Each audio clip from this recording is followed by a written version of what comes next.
오늘 우리에게 주시는 하나님의 말씀은 사도행전 4장 9절에서 10절 말씀입니다.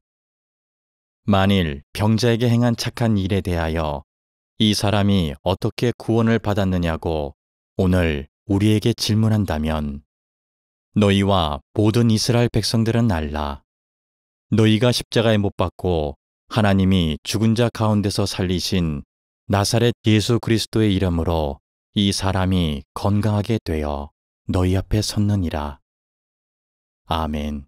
3.1운동이 시작된 지 한 달 반 뒤인 1919년 4월 15일 화성시 제암리에서 일제가 인간으로서는 절대 하면 안 되는 범죄를 저지르게 됩니다. 만세 운동을 했다는 이유로 보복을 하기 위해서 제암리 교회에다가 강제로 주민들을 모이게 한 뒤에 건물을 폐쇄하고 불을 지른 다음에 총칼로 많은 사람들을 학살한 그런 사건이 있었습니다. 소위 이 사건을 제암리 학살 사건이라고 불리고 지금도 화성시 제암리에 가면 그때를 기념하는 우리 감리교회가 있지요. 이 사건을 기념해서 지난 23일 그 일대에서 기념 문화제가 열렸습니다. 사실 생각해 보면 사건이 일어난 지 무려 105년이 지났습니다. 그 당시 사람들은 대부분 죽고 사건을 본 적도 없는 후세대 사람들만 지금 남아 있습니다. 105년 전의 이야기를 지금 사람들에게 아무리 리얼하게 얘기한들 지금의 사람들은 내 이야기로 느껴지지 않을 사람들이 대부분 아니겠습니까? 그런데 주최 측은 기념 문화제까지 열면서 그날의 사건과 이야기를 전하려고 한 이유가 뭘까? 이 질문에 주최 측은 이렇게 대답했습니다. 너무나 중요한 역사이기 때문에 그 역사를 잊어서는 안 되고 또 그 역사가 잊혀지면 안 되니까 이렇게 기념식이라도 하면서 그날의 그 역사를 잊지 않으려고 몸부림치는 겁니다.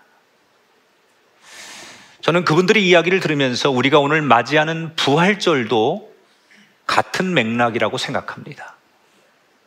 오늘 부활절을 맞이해서 전 세계가 인종과 국경을 초월해서 부활절 예배를 드리고 있습니다. 이 예배는 예수님이 죽음을 이기시고 다시 부활하신 것을 인류가 기뻐하는 가장 감격스러운 예배죠.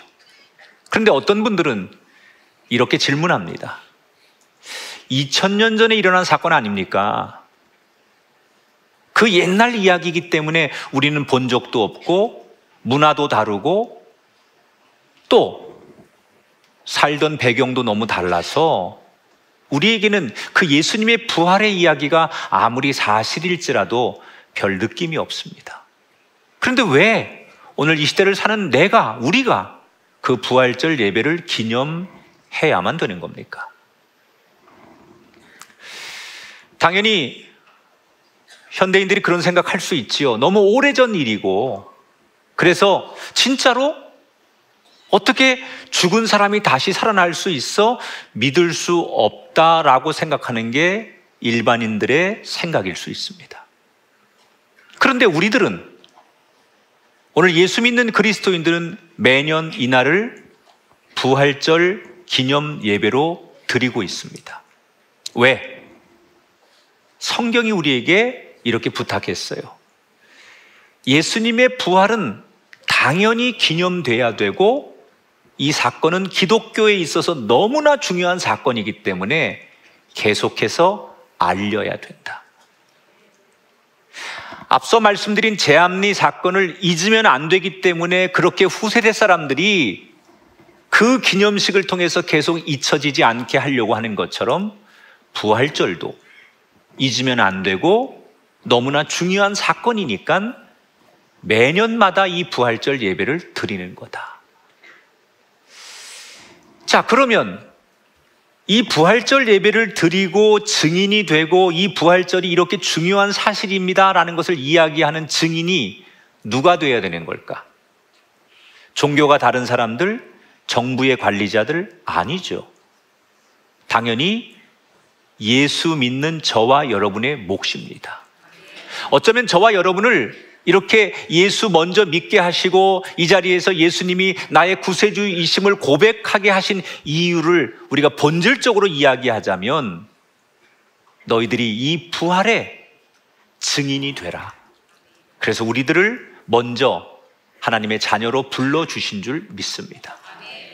그러면 우리는 당연히 기독교에 있어서 빼놓을 수 없는 너무 중요한 이 부활절을 기념하고 증인이 되기 위해서 우리가 꼭 해야 될 일이 있는데, 증인이 되려면 사실 마음만 갖고 되지 않거든요. 이것을 계속 증인으로서 우리가 살아가고 증인으로서 역할을 감당하려면 우리 나름대로 준비해야 될 것이 있다. 그게 뭘까? 부활의 증인으로 살려면 어떤 삶을 선택해야 될까? 오늘 저는 사도행전의 이야기를 나눌 건데요, 오늘 본문의 내용은 이런 겁니다. 베드로와 요한이 성전에 들어가다가 성전 미문에서 구걸하던 지체 장애인을 나사렛 예수 이름으로 고쳐줍니다. 사람들이 깜짝 놀랍니다. 어떻게 평생을 장애인으로 앉아서 앉은뱅이로 살던 사람을 나사렛 예수 이름으로 일어나라고 명령하자 그가 벌떡 일어나서 건강을 되찾습니까? 사람들은 보고 너무 충격을 받고 놀라는 거예요. 이때 두 사도가 사람들에게 이렇게 외칩니다. 여러분, 이것은 제가 한 일이 아닙니다.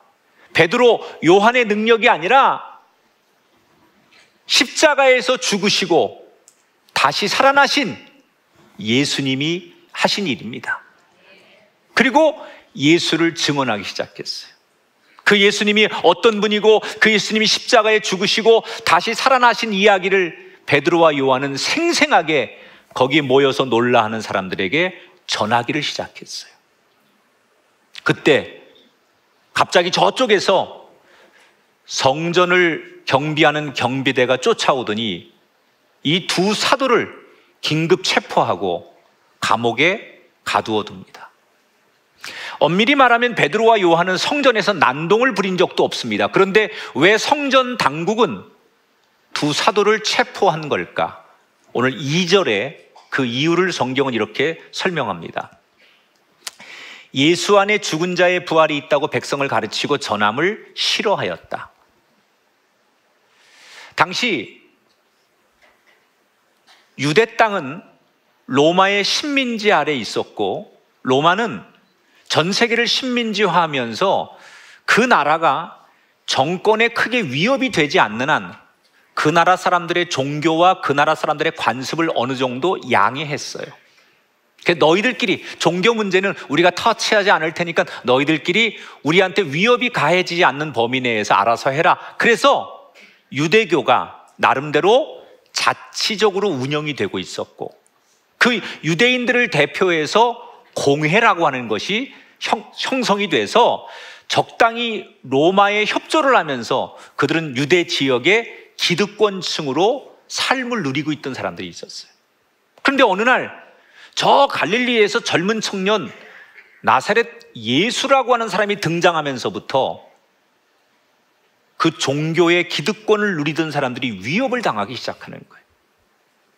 그러면서 그 사사건건 젊은 예수와 이 공회원들 중심으로 유대교의 전통적인 율법을 중시하는 유대교 사람들과 갈등과 마찰이 생기면서 그 갈등의 끝은 그 예수를 십자가에 못 박혀 죽게 만드는 거죠.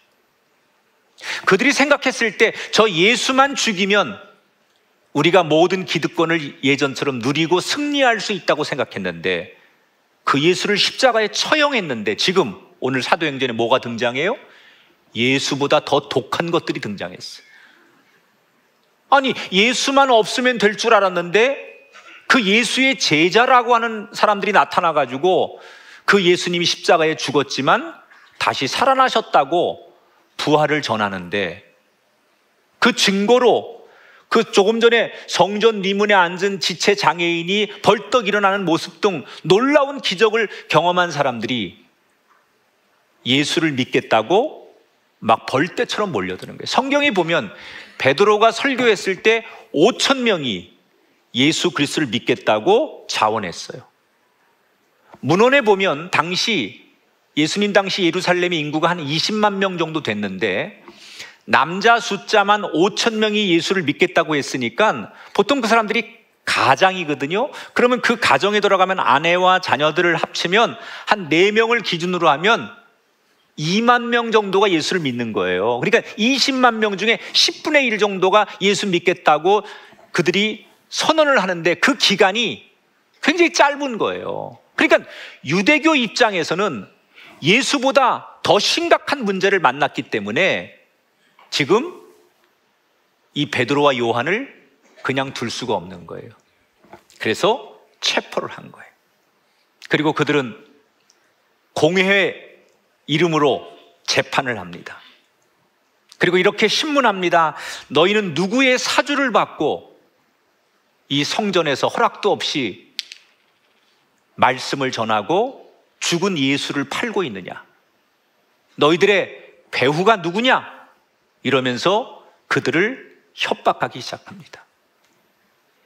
공회원들의 권력과 공회원들의 능력은 당시에 대단했거든요. 그들이 생각할 때 이 촌사람들 베드로나 요한이 우리가 이렇게 위협하면 겁을 먹을 줄 알았어요. 그런데 전혀 주눅들지 않고 오늘 10절에 보니까 베드로와 요한은 그들 앞에 당당히 이렇게 외칩니다. 너희와 모든 이스라엘 백성들은 알라. 너희가 십자가에 못 박고 하나님이 살리신 나사렛 예수 그리스도의 이름으로 이 사람이 건강하게 되어 너희 앞에 섰느니라. 조금도 주눅들지 않고 당당하게 오히려 그들에게 지금 이 사람이 안진뱅이였다가 일어난 이 사람이 옆에 증인으로 서 있지 않느냐?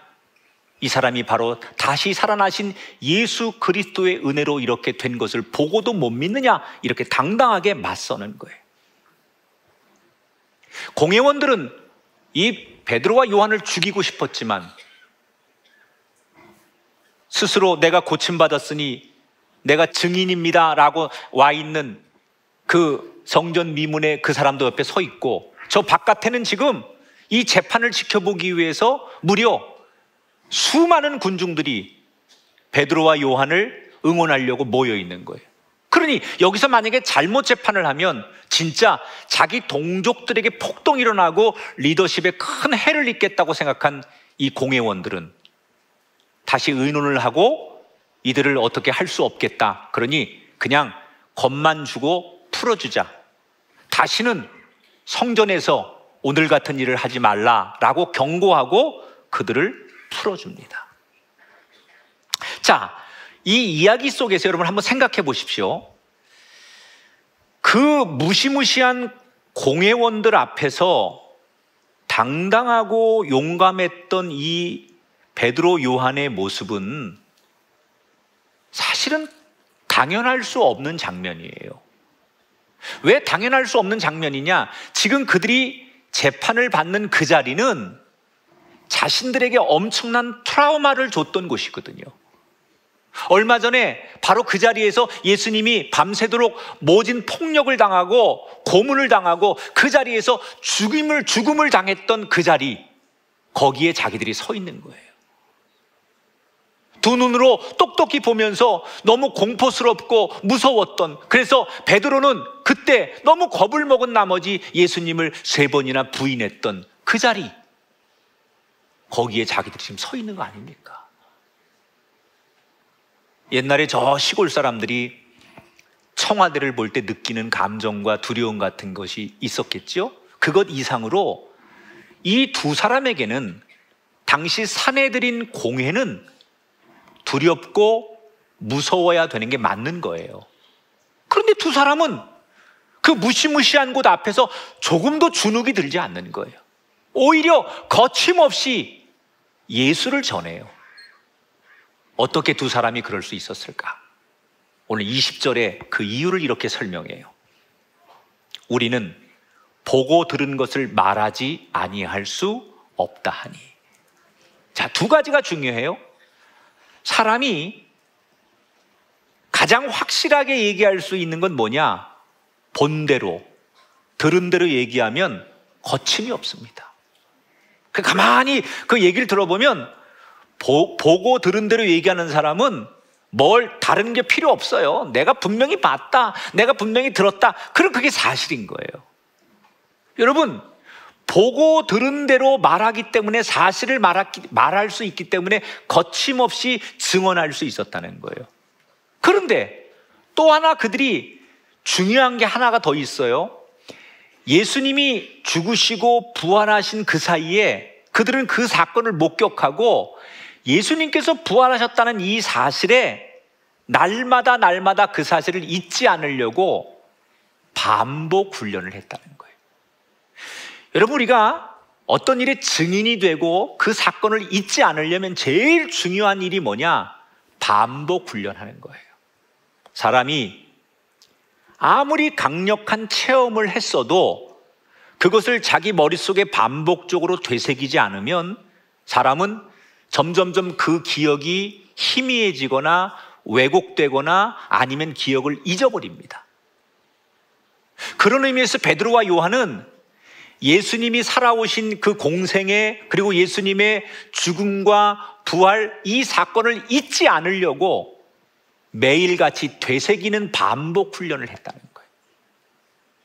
그러니까 그 사건이 좀 지난 이야기지만 날마다 그 사건을 어제 일처럼 오늘처럼 잊지 않으려고 날마다 그 사건을 떠올리고 그 사건의 의미를 되새기고 반복하다 보니 그 사건이 일어난 지 시간이 지나도 여전히 자신들은 그 사건이 지금 일어난 사건처럼 선명했다는 얘기죠. 자, 저는 오늘 이 부활절 예배를 드리는 많은 그리스도인들에게 우리가 이 시대에 예수님이 부활하셨다는 것을 증인하기 위해서, 증언하기 위해서 꼭 필요한 삶의 원칙이 뭐냐? 저나 여러분이 반복 훈련으로 자신감을 가져야 된다. 혹시 우리 모두가 살다가 내가 잘 못하는 일, 하고 싶은 일이 있어요? 근데 나는 이게 자신이 없어. 그게 운동이 됐든 뭐 예를 들어서 예술이 됐든 어떤 걸 배우고 싶을 때 여러분 제일 좋은 방법이 뭐냐? 반복 훈련하는 거예요. 언어도 마찬가지고 공부도 마찬가지. 10,000번이고 20,000번이고 계속 반복 훈련하면 그것이 내 것이 되는 거예요. 지금 미국의 NBA의 최고의 슈터가 스테판 커리라고 하는 선수예요.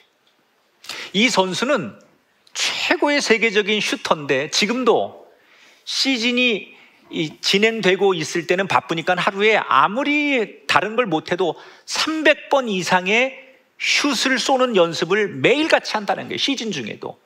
비시즌 중에는 최소 500개 이상의 슛을 던지는 훈련을 매일같이 평생 반복한다는 거예요.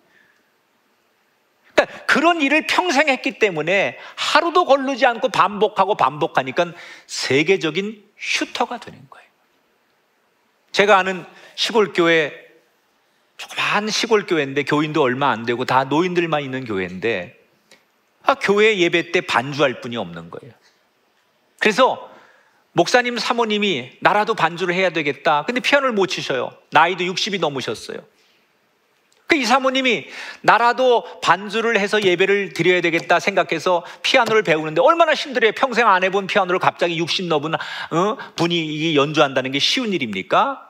그런데 이분이 그 주일날 예배 드리는 찬송가를 그 주간에 1,000번 이상 연습해가지고 반주를 한다는 거야.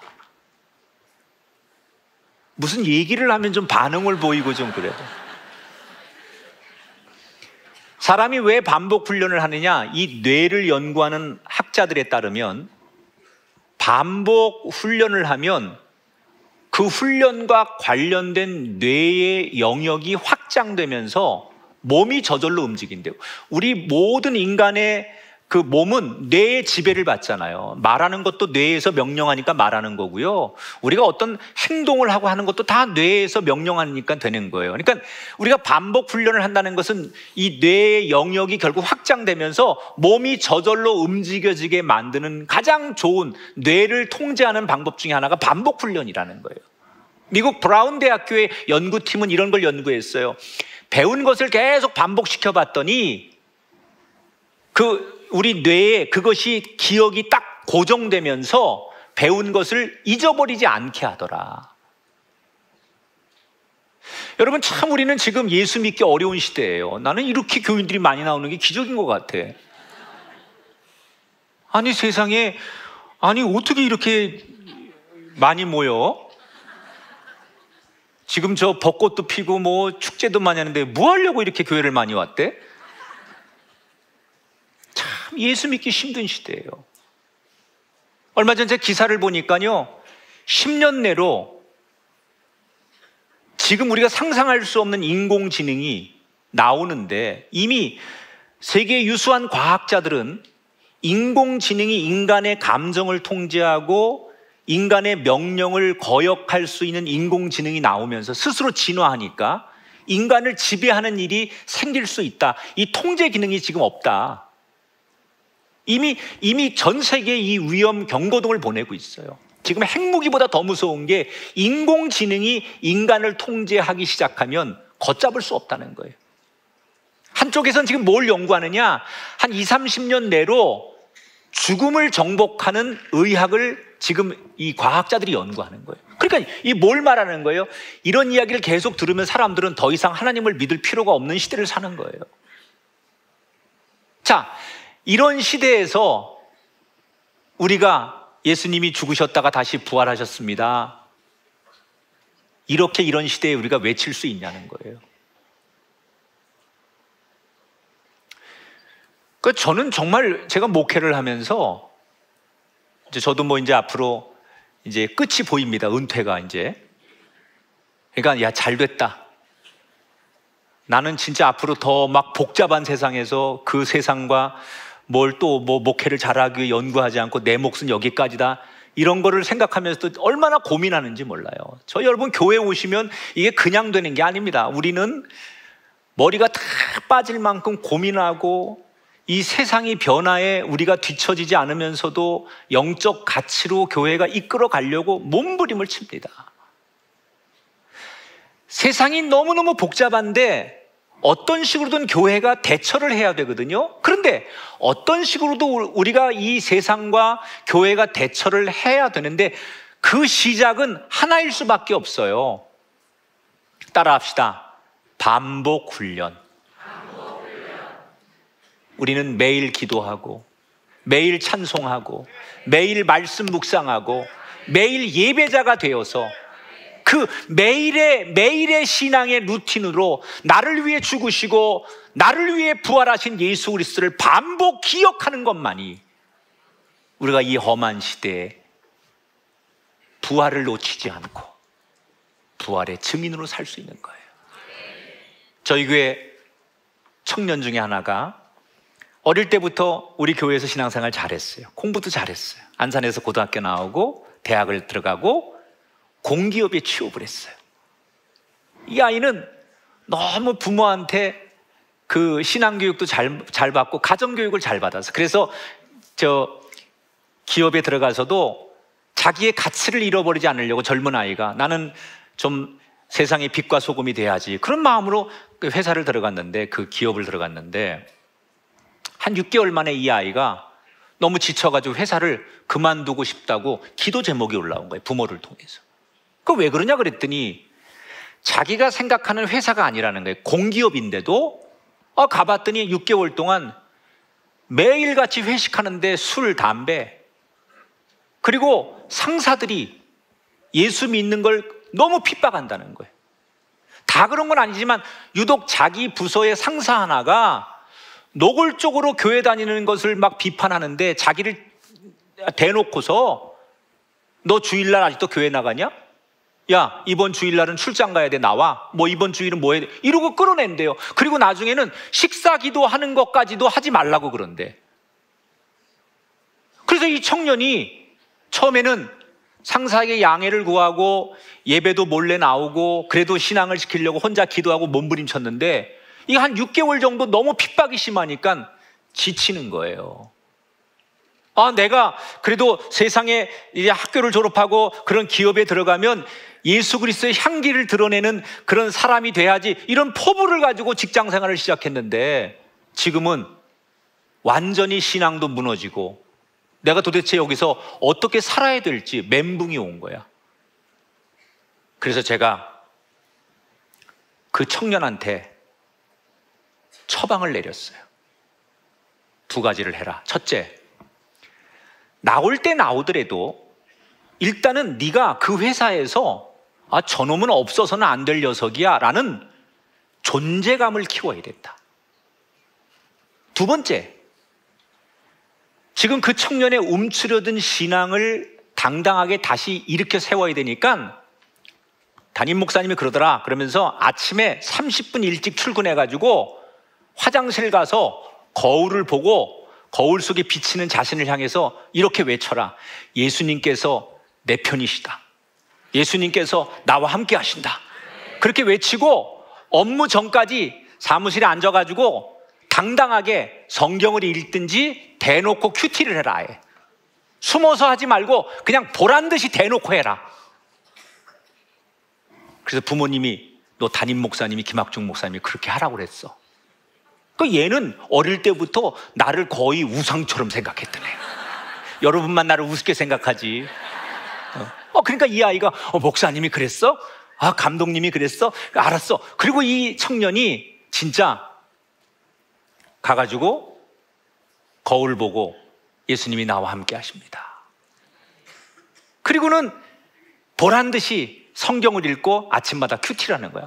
그랬더니 난리가 난 거야. 너 이제 대놓고 그러냐? 그러려면 너 신학교를 가지 여길 왜 왔냐? 그러면서 별짓을 다 해가는 거야. 그러나 이 청년이 그런 거를 꿋꿋이 참으면서 업무가 시작되면 누구보다 열심히 하고 그 고참들하고 관계를 잘하려고 노력을 하니까는 몇 달 지나니까 이 아이가 일을 너무 잘하는 거야.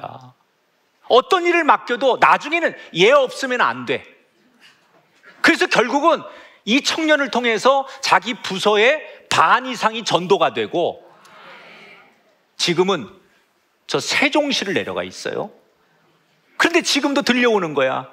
그때 나한테 들은 루틴을 지금도 아침에 출근하면 거울 보고 나는 예수님이 함께 하신다. 그리고 이 업무 전에 성경을 읽고 큐티하는 걸 자기 사무실에서 하는데 아무도 얘기하는 사람이 없다는 거야. 여러분, 이 청년이 언제나 예수님을 날마다 기억했기 때문에 당당하게 증인이 될 수 있는 것처럼 우리도 예수님의 부활을 증인하려면 예수 그리스도가 내 안에 있어야 증인할 거 아닙니까? 인간은 망각의 본능이라는 게 있어요. 이 망각의 본능과 맞서고 세상의 험한 풍파와 맞서서 우리가 이기려면 항상 기억해야 돼요.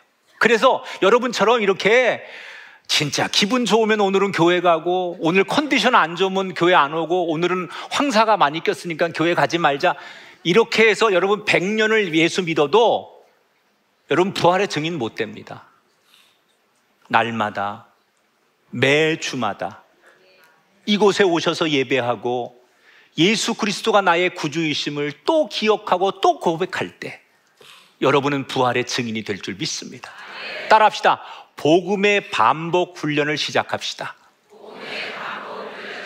할렐루야.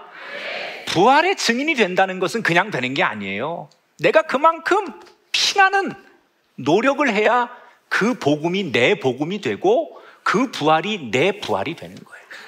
할렐루야. 자, 이 베드로와 요한이 큰 위기를 넘긴 거 아닙니까?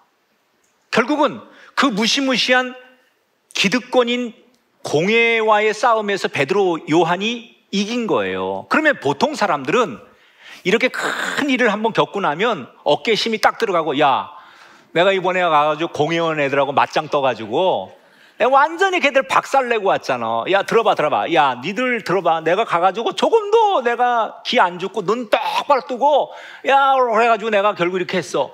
사람은 어떤 승리를 하고 열매를 얻으면 그 일에 자신이 무용담을 자랑하고 다니고 싶어 해요.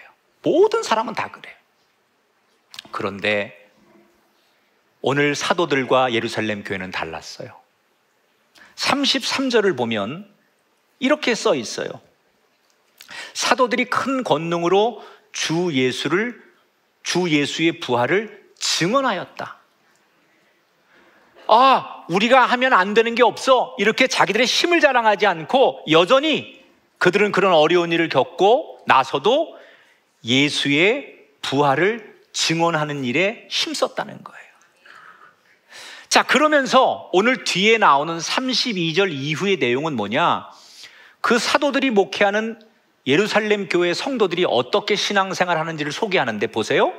자기 것을 나누고 서로를 도와주고 그리고 약자들, 소외당한 사람들을 위로하고 그동안은 내가 주인공이 돼야 되고 내가 이겨야 되고 이 경쟁의 프레임에서 내가 살아나야 되는 이 세상의 방식으로 살았던 그들이 예수님의 부활을 목격하고 나서는 어떻게 살아요? 세상과 전혀 다르게 거꾸로 그 교회 안에 공동체 들어오면 나보다 못한 사람을 높여주고 내가 좀 가진 게 더 있으면 없는 사람에게 내 것을 나누고 세상에서는 있을 수 없는 일이 교회 안에 일어났어요. 세상에서는 승리를 확신할수록 자기 자랑이 커지는 게 상식인데 왜 예루살렘 교인들은 예수님이 세상을 이겼음에도 불구하고 더 믿을수록 반대로 자기 자랑이 줄어들고 사랑과 나눔이 커졌을까? 무엇이 예루살렘 교인들의 삶을 세상과 다르게 과거와 다르게 이렇게 변화시켰을까? 자, 보세요. 방송국에 가면 흔히 보는 풍경이 있어요. 아이돌 팬들이 모입니다. 그러면 아이돌이 딱 이제 방송국에 방송하러 오잖아요. 차에서 딱 내리면 저기서 팬들이 막 있다가 오빠! 그리고 이제 소리를 치면 막 벌떼처럼 그 자기가 좋아하는 오빠한테 막 몰려갑니다. 그리고 막 사진기 들고 사진 찍고 막 선물 주고 막 사인해달라고 그리고 그 뭐 옷이라도 한번 만져보려고 막 소리치고 막 오빠 그리고 난리 납니다. 자, 그러면 그 팬들은 자기가 좋아하는 그 오빠가 거기 나타날 줄 어떻게 알았을까요? 간단합니다. 걔들은 자기가 좋아하는 오빠가 팬이기 때문에 팬으로서 그 좋아하는 오빠의 일거수일투족에 대해서 모든 관심이 쏠려 있어요. 우리가 적어도 팬이라고 하는 것은 누군가를 좋아하는 팬이 되려면 말로만 나는 그 오빠가 좋아, 이건 팬이 아니야. 진짜 팬은 그 오빠가 좋아하는 말투, 행동, 노래를 다 따라해. 그 오빠가 쓰는 물건 나도 쓰고 그 오빠가 가는 카페 나도 가고 그 오빠가 하는 건 다 하고 싶어. 그게 팬이야. 그냥 그 오빠가 사는 대로 나도 따라 살고 싶으면 걔는 진짜 팬이야. 자, 오늘 성경의 예루살렘 교인들도 저는 이런 마음이 있었다고 생각해요. 앞에서 본 것처럼 지금 사도들이 예수님의 부활을 전하고 우리 힘내고 용기를 냅시다 이렇게 전했을 때 교인들이 은혜를 받으면서 예수님이 좋은 거야. 야, 정말 우리가 알고 있는 세상의 종교와 다르고 죽음을 이기시고 부활하시고 그리고 그 예수님이 너무 좋은 거야.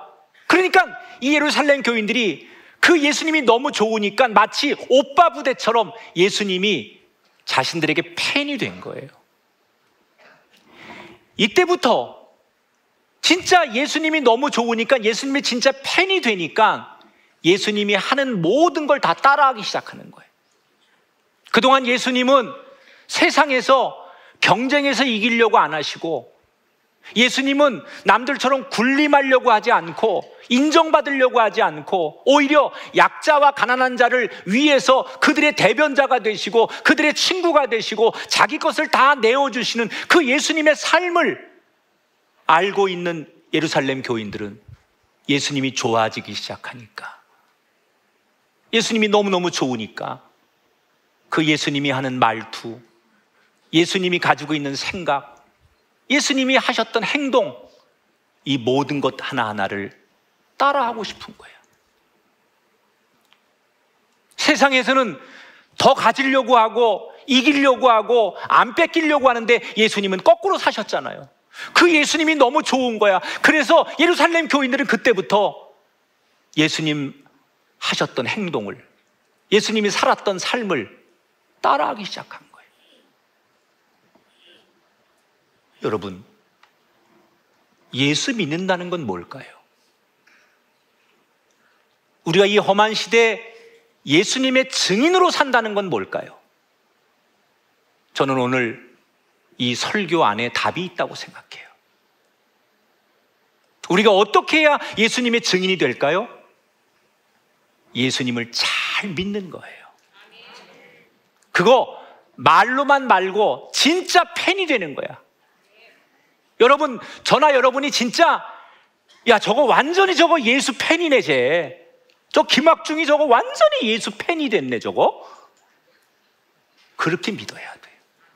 그래서 너무 좋으니까 그 예수님이 걸었던 길을 나도 한번 따라가 보고, 예수님이 살았던 방식을 나도 너무 좋으니까 그 길을 따라가고, 예수님이 보여주셨던 사랑과 나눔을 나도 행복으로 여기며 살면 그게 진짜 예수님의 팬이 되는 거죠.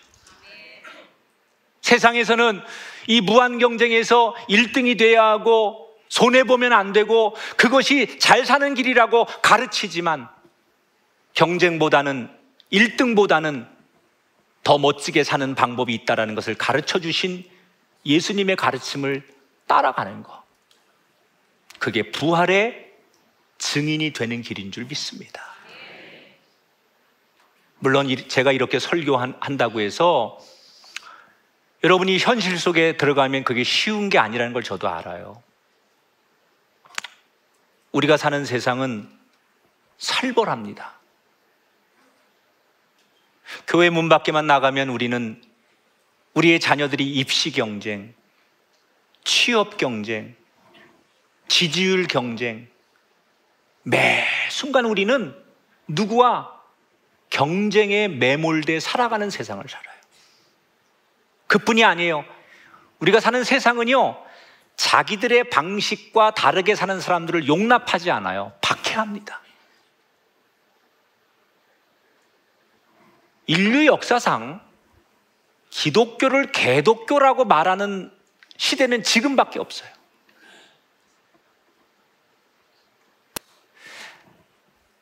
종교가 다르다고, 또는 내가 기독교인이 아니라고 해서 내가 생각하는 가치와 다른 사람들을 절대로 용납하지 않아요. 그래서 교회를 핍박합니다.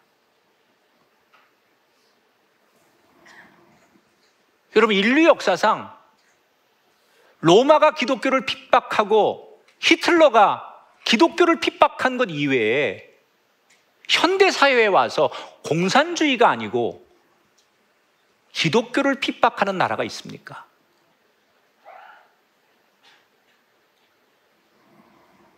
정말 우리가 밖에 나가서 기독교인으로 산다는 게 너무나 어렵지요. 우리가 예루살렘 교인들처럼 밖에 나가서 나는 그래도 기독교인의 정체성을 가지고 예수님의 진짜 팬이 되어서 한번 살아볼 거야, 이러면 여러분 엄청나게 어려움이 올 겁니다. 그러나 걱정하지 마십시오.